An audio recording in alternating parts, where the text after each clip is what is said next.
And I guess what was the second question was on Second question is, how's it? I still think this is kind of early for you to answer and all that. I can give you some initial reactions. Yeah, initial reactions. You come back home, which you coming back home at the best time. It's New York City summer.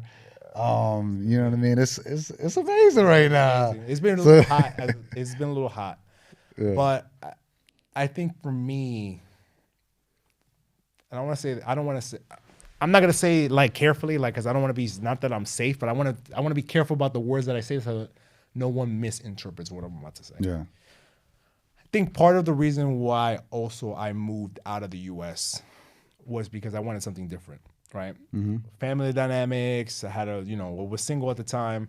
I sort of wanted to experience something different so I could have a different perspective for me to analyze my situation back home. Yeah. Whatever it may be. Family dynamics with friends, dynamics with myself. And as you move out of the country and you become super independent because you don't have anybody who's within a stone's throw away from you, you come to realize that you're able to analyze the situation from a 30,000-foot view because you're so removed away from it. You're like, I never saw that before. Yeah. I didn't see that what I was doing wrong, what the other person was doing wrong, what that situation was doing wrong, or what it was doing to me. Yeah. And I remember going back saying, how is everybody going to react to me being reintegrated back into the fold because I'd been away for so long? Okay. And I get back, and the old non-boundaries that were there, the same habits, people were treating me the same. And I was kind of like, for the first couple of days, for weeks, I was kind of like, why is everybody like acting in the old ways that I'm kind of trying to move away from? Yeah. And it's because a homeboy told me, well, they only remember the 25-year-old version of you. Yeah. They didn't do the growth with you in between. They didn't see all that. They saw it on IG or to the extent that you shared with them, but their timeline stopped when you left, and it's picking back up where it stopped at 25. So it's been on me to reestablish new boundaries. Like, yo, I can't hang out with certain people every weekend anymore. I have my own life. Really? Like, I have my relationship with Lindsay. I have my relationship with my job. I have the relationship with the podcast. I need my own time. I'm going to Barry's every day at 5 a.m. You know what I mean? Like, so I have all these new time obligations where the amount of free time that I have is so limited that I have to be very intentional with it. Mm-hmm. As opposed to when you're younger, you could just give it out because you're like, I don't have that many work commitments right now. So being that is tough. Also, I felt like the weight of the world went back on my shoulder for a little bit just because, like just trying to juggle all of these commitments that I have and not disappointing anybody and not wanting to disappoint somebody, but also having to realize certain people have literally stayed in the same spot. Yeah. Or even worse spot than they were 7.5 years ago. And that is not speaking more about them. I want to talk about how I feel about that. I feel like I've let them down a little bit. Really? Yeah, because I was like, damn, I couldn't inspire them.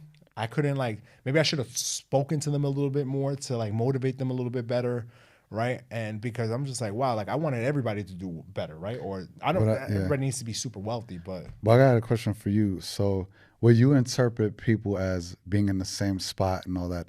Do they actually voice that? Because sometimes I realize as well, sometimes what I feel is success or what I want to do, I kind of cast that onto others. Like, if you're not doing this, then it's not successful. But some people are actually really happy in their space or what they're doing. And that's not necessarily a bad thing. That's not a bad thing. And I was going to actually add on to that. So thanks for that. If they're happy in their situation, I don't say anything. Yeah.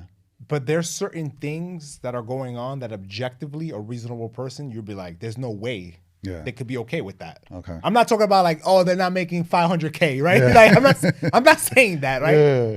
People are perfectly happy making $50,000. Yeah. That's fine, right? Because you may have everything that you need to satisfy your happiness. Doing what they love, right?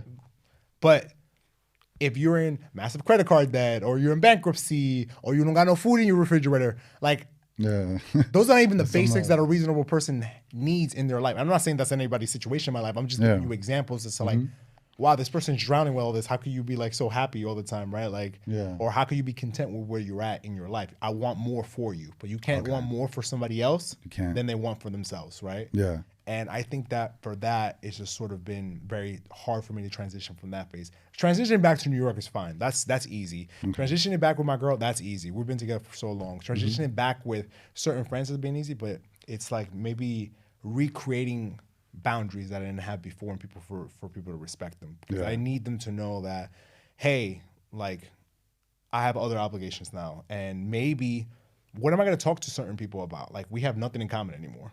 I mean, like, you feel me? Like, it's going to be like, yo, do you remember the whole, you know, the whole conversations? I call them, do you remember people? It's like, you're only talking about the past. Yeah. What are we talking about today Now, and the future? exactly. I want to talk about now and what you want to do later on. Yeah, it's cool to always reminisce back in 2008 when you were lit. That was the peak of your life. But like, yo, like, we've moved on from that. Yeah. You know? But I guess it's coming from a genuine place too. Yeah. They're like, yo, you're back. I want your time. I want to see you. Yeah.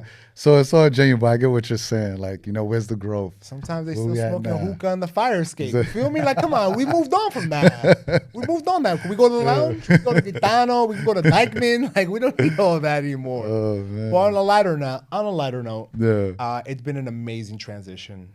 It's been great. I miss the city. I always miss the city. Even though being back in London, I do miss London too. But, you know, quite honestly, and try to tie a bow on this, the UAE served its purpose, and I'm happy with my time at the UAE. It was an amazing experience. I would recommend anybody who has the chance to go to spend any time there to actually go spend some time there, and it served its purpose for what it needed to serve. And I'm happy for that, and I was able to bow out gracefully from the UAE with nothing but good memories, a solid friendship, and this podcast. So I think it was pretty successful by my metrics. Definitely. Yeah. And you came with a plan, and each place, in general, everything in life has kind of like an expiration, a job, you know, a role, a place. So I think you maxed it out, and then, you know, you leveled up now in your new position. So I did. It's great. I did. You know, so I call it a win because I was able to level up, like you said, Yeah. right? And being back home, it was great.